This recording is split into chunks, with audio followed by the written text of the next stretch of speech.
Just I had the skills to provide that. In the process, I also at that same time had a toddler in diapers. So just to keep life, kind of fun and busy. So that's when we discovered that my mother-in-law, who lived independently, was falling a lot. And it was really getting to be quite unsafe for her to be on her own. Mm-hmm.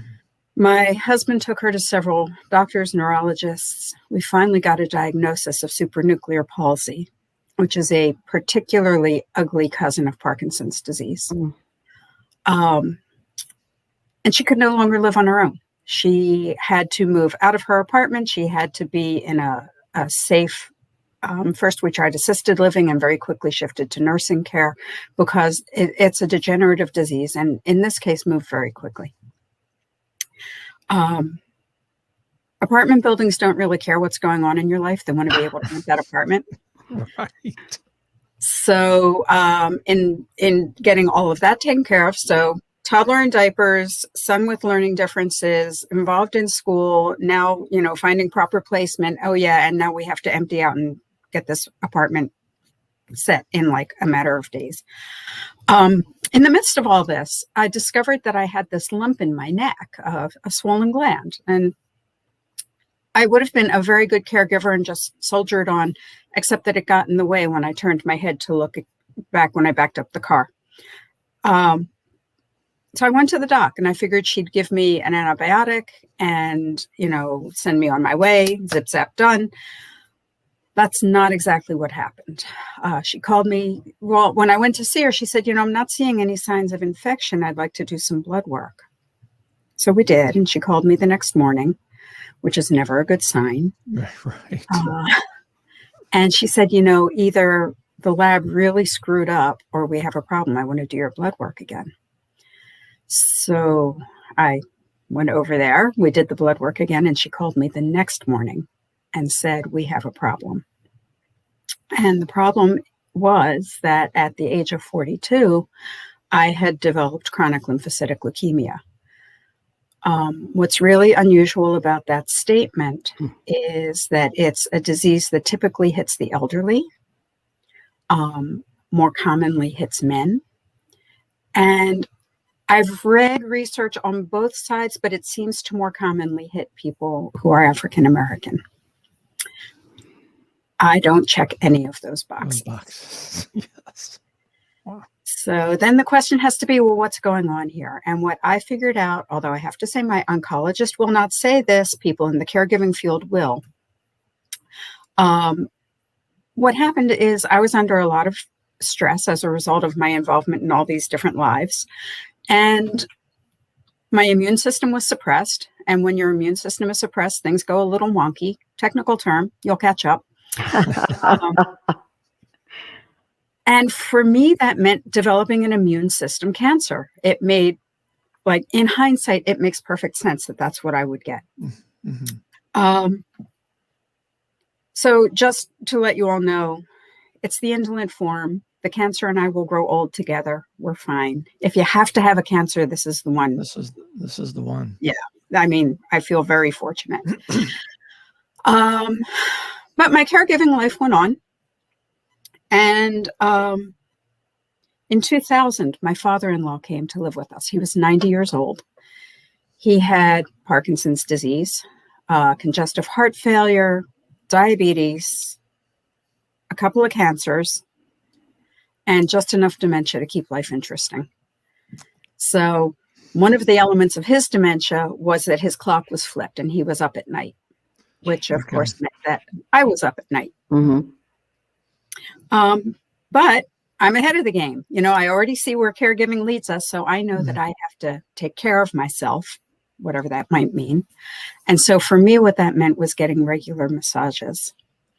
My first massage therapist was a woman named Nancy Brown. Nancy had a son with autism. And we had this conversation in one of my sessions one day about, wouldn't it be great if there were a place we could get taken care of the way that we take care of these other people? And I really feel like she was there to plant that seed, just to drop that thought, because within a month, she was gone, poof, left the practice. Nobody knew where she went.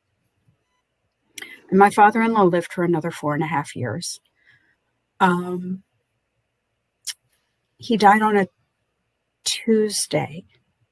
And on Wednesday morning, I woke up realizing I had just had my first solid night's sleep in about 5 years.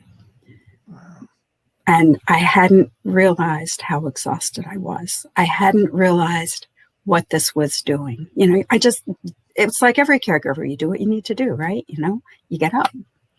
And it didn't even occur to me until that day when I woke up rested for the first time. And I thought, wow, if this is happening to me and I'm ahead of the curve on caregivers taking care of themselves, what's happening to everyone else? Right. So that's when the psychology training kicked in, and I went to the, body of literature and started doing the research.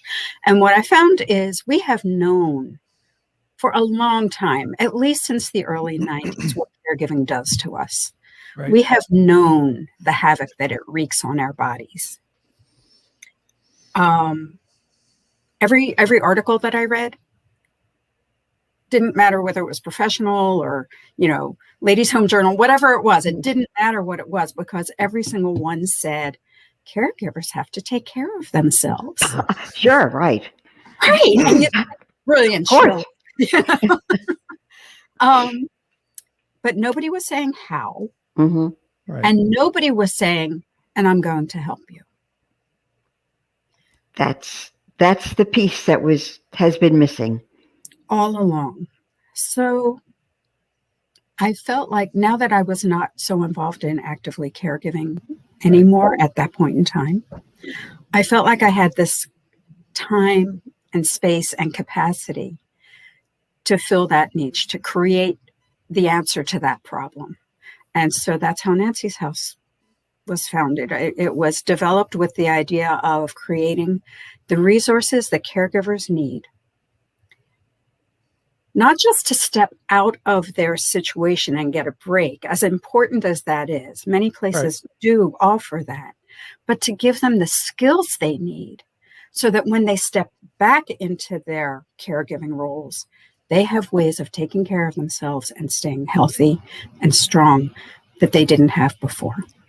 How did the name Nancy's House come to be? So the name is a thank you to Nancy Brown for that conversation. I feel like the universe gave me a gift and I have to say thank you. Yeah. So that's who Nancy is. Elissa, when you say you help the caregivers, Nancy's House helps the caregivers step out of their caregiving role. Right. How do they do that? How do you get them to do that? What services, what something special do you offer to them? So what I would consider our flagship program, by the way, right now, Nancy's House is a program and not a place. We don't have our own house yet. But what I would consider our flagship program is our 3-day, 2-night retreat. There is a boatload of research about what the impacts are on our body. One of the major impacts that caregivers experience is sleep deprivation and the toll that takes. Sleep deprivation affects judgment, it affects mood, it affects heart disease, there are cancers related to it. So the need for sleep is primary, right?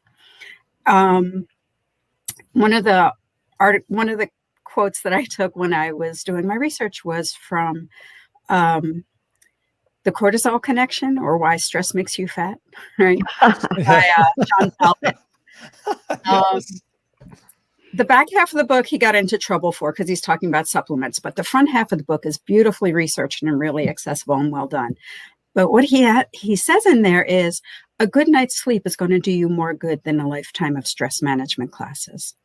And so that's really where I started, was how do we create this good night's sleep? I have to write that one down. Yeah. And so because we don't have our own place yet, and I'm always having to rent, the inns that we use we started with 3 days and 2 nights because that was what I could afford. But in truth, if you've been living in a state of sleep deprivation, you need 4 nights of sleep to catch up with yourself and have your body rebalance. We'll get there. We'll get there. That's it. That's the goal. But right now we are offering 2 nights and 3 days. And what's really interesting, and I'll come back to the rest of your question in a minute, CJ. What's really interesting is what I hear from a lot of our first-time guests is either, or people who are declining to be guests, is what could you possibly do in 3 days? You know, feeling so overwhelmed and so overloaded and so empty, just like having no resources left. How could you possibly think you're going to fill this in 3 days? By the end of our 3-day retreats, people are saying, when can I come back? And so the other programs that we offer, we do offer, well, not during COVID. I have not found a COVID safe space, but generally speaking, we also offer 1-day retreats. We offer workshops, and we have an annual conference that this year will be on November 7th, and it's going to be run virtually. So everybody is able to to come to that. Yeah, I have the, do you have give us the information right now, lest we pass by it on the, Okay. I do have a picture of the banner. It's Loosening the Caregiving Knot. It will be held on Saturday, November 6th. November is National Family Caregivers Month, so we always honor that with our conference. It will be held on Zoom. If people will go to our website and subscribe, you'll get all the information in the newsletter. I did that today. You did. I saw that. Thank you. I do not flood your inbox with, I don't have time to write that much stuff. Oh my gosh. We continue to be connected on theories and ideas. Yeah. That's exactly how we do it as well. But yeah, I write it as there is stuff coming up. I try to make it once a month, but as stuff is coming up that people need to know about. So if you subscribe to our email list, then you'll just get all of the information. Sure. You know, there's so much of your story that I'd like to chat about, but we don't have the time to do it, but we will have more conversations. But you touched on an area that is real important to me, life after caregiving. It's an area that is not often talked about. And you woke up the next day and put a plan in place. And I so admire you for that, because caregiving starts as fast as it ends, and we're not prepared for either one of those life-changing events. And after caregiving ends, it's just as hard. It's just as hard as caregiving. I would like to go back to, if I might, please forgive me this. Sure. Because I'm thinking about 2 and 3 day retreats. And I'm thinking about CJ Golden as caregiver to Joe and his most dire of situations, physical situations. And as I've mentioned in the past, I would not leave his bedside to walk around the hospital. How would you get me to understand the need for and the ability that I would have to get away for 2 days? There are a couple of ways. One, first of all, I truly believe people do this when they're ready to do this. You can't force someone, right? However, that being said, I think what I would ask you, CJ, is if you wanted to drive from here to California, you would pack your stuff into the car, so you have everything you need. You would load up your gas tank. You would head out onto the interstate. And how far would you get? Until my gas tank ran dry. So where along that path would you decide, oh, I can't stop for gas, I still have to keep going? Yeah. And Okay. right, you would go until your gas tank ran dry, and then you're stuck. Mm-hmm. We have to stop along the way to refill us. There's a meme that I found that I share with everyone about you can't pour from an empty cup. Ain't that the truth? Yeah. Right? You have to take the time to refill you. The statistics on caregivers becoming ill, on caregivers dying before their loved one dies, are frightening. Now, I don't usually bore people with statistics and research because nobody wants to hear them. However, this is one that is like, gobsmacking. There was a study that was done, women my age who are taking care of ill husbands had a 63% increased rate of premature death.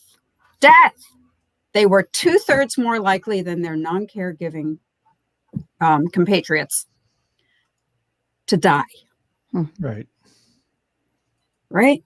That's crazy. I was just, in getting ready for today, I pulled up 2020 statistics for caregivers. And what was really interesting, these are annual studies that are done by AARP and the National Association of Caregiving. What was really interesting to me is that there was an increase from 2015 to 2020, so that in 5 years, there was an increase in more family caregivers report their own health as fair to poor. Went from 17% to 21%. More than 1 in 5 caregivers are saying they are doing more poorly. Right? There's a decrease in, we can't take care of our loved one if we can't take care of ourselves, if we are not strong and at our best. So that's one thing that I would say to you. That's probably 3 things I would say to you. Yeah. if I were trying to say, really, you can do this. But really what I would ask is, what is it that's holding you back? And very often it's fear, or it's the belief that nobody else is going to take care of this person. And so we would talk about, where can we find those supports? Is there a family member? Is there a good friend?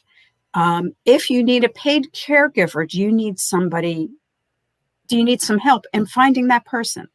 Right? And unfortunately, we can't do it for everybody, but we have helped those people who don't have that resource to not only find that person, but to help to pay for it. Because sometimes it really is about, if I step out, who is going to step in? Right. Yeah. Yeah. So we help to identify who's going to step in. And what's interesting, folks, is that I found Nancy's house and Elissa by, scrolling through the Google, good old Google. And there are so many caregivers of different ilks, if that's the right term, spousal caregivers, parental caregivers, children of elderly parents, parents of children with special needs. Right. And that's something that caught my attention. And that's something that I've asked Elissa to come back and join us at our next Sweet Spot with 2 of the parents from Nancy's house. Parents whose their jobs are never ending, and always changing and morphing. And that's a group of people that I'm fascinated to talk with. But also, then, Lissa, I hope you will be ready to share with us, and that those 2 moms, Icy Lee and Candy, will explain how they have been able to change and learn to change as self-caregivers once they attended the retreats. One of my favorite quotes from a mom, and she wasn't able to be part of that conversation, unfortunately. Debbie takes care of her daughter who has MS. Her daughter developed MS at the age of 17. And obviously needed, especially during the flares, needed a lot of care. And Debbie came to us the first time. She actually wound up coming to a couple of retreats, which was wonderful. But at the end of the first retreat, we were just talking about, what had people gained? What are they taking home with them? And she said, what I realized is if Kate needed any medical equipment, I would do everything I could to get it. And then I would do everything I could to maintain it because she needed that for her well-being. And then I realized I'm her most important piece of medical equipment. Mm. And so I need to take care of myself. Yeah. And yes. Yeah. Yeah.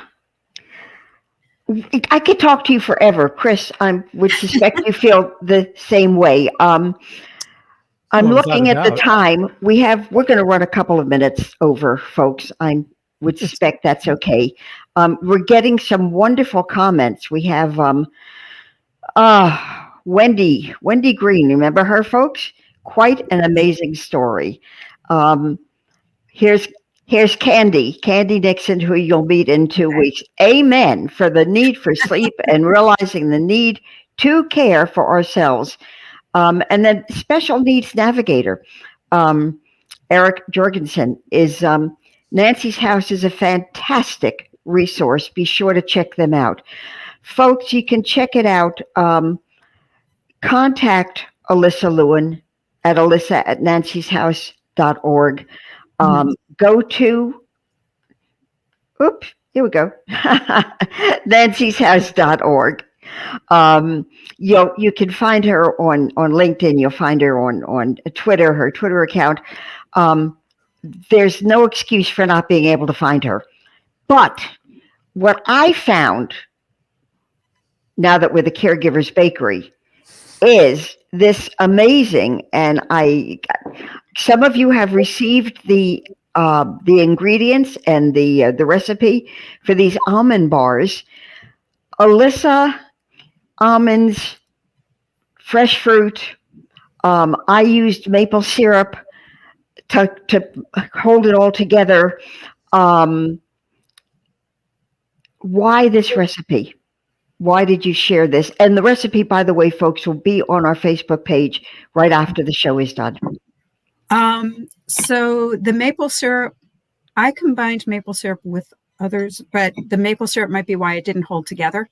So this is what your bars will look like. Yeah, well, this is what my bar looks like. It's and it's equally delicious. But why this? This is actually a snack that we have in our house all the time. I make these all the time because almonds and fruit, very nutritious. Almonds are good for your heart. They're it's a nice, healthy way to grab something that's just a little bit sweet. It satisfies your sweet tooth. How we eat affects how we feel. And so this is a fairly healthy, relatively speaking, choice. For me, they have to include chocolate chips. Oh, very good. Others may feel like that's an option. That's not an option. But and they're quick. They're quick in half an hour start to finish. And as a caregiver, who has time? You dump everything in the processor, you whoosh it all together, you throw it into your pan, stick it in the oven, and voila. 20 minutes later, you've got bars. You got bars. Okay, we're going to have to discuss what I might use, if not just maple syrup. Can I just say one quick thing? Of course. When you were talking about Nancy's House, when I first founded Nancy's House, we were the only program that was doing what we do, providing not just the space to get away, but the skills that you need to go back better. We just had a consulting group help us to create a growth and business plan. And in their research, it's their research, but in their research, they have not found another organization even now, 16 years later, that does what we do. We are unique in the country. Elissa, you are unique. I knew that the minute I called you and we spoke. And the first thing, folks, that Elissa said was, "Hi, how can I help you? How can we work together?" Because this is who she is. Thank you, thank you, thank you. We look forward to seeing you with Candy Nixon and Isili Baskerville on Wednesday, the 19th of May at 1 o'clock, and on our sweet spot. And well, there will be a special treat also because Isili's daughter is going to be baking cupcakes for us. Chris, thank you for being here. My pleasure. Thank you both so much for having me. I really appreciate it. It's been great. Next Thursday on the Caregivers Bakery, you're going to meet Loretta Woodward-Vaney. She's an inspirational speaker and a trainer who she's delivered more than 300 speeches and presentations on dementia and caregiving since 2014. 300 in what, 6 years, 7 years? And she still has a voice. Please remember to email me at authorcjgolden@gmail.com so you can get Loretta's recipe in advance. Make it, have a tasting party with us, which we're going to have in a couple of minutes. And also, when you email me, I will put you, I will. I'm going to put you on an email list, but I don't have the time or inclination to email a lot either. But you will be more a part of the Caregivers Bakery community. Chris, any parting words for us? I think I'm hungry for an almond bar. Okay. And I am too. Let's have a taste. Wait a minute. We got to have a taste. It's even fabulous this way. And here I am, CJ Golden. We know that caregiving is not a piece of cake. Let us help you find the sweet spot. Thank you, everyone, for being here. Bye-bye. Thanks, Elissa. Thank you. Mm-hmm.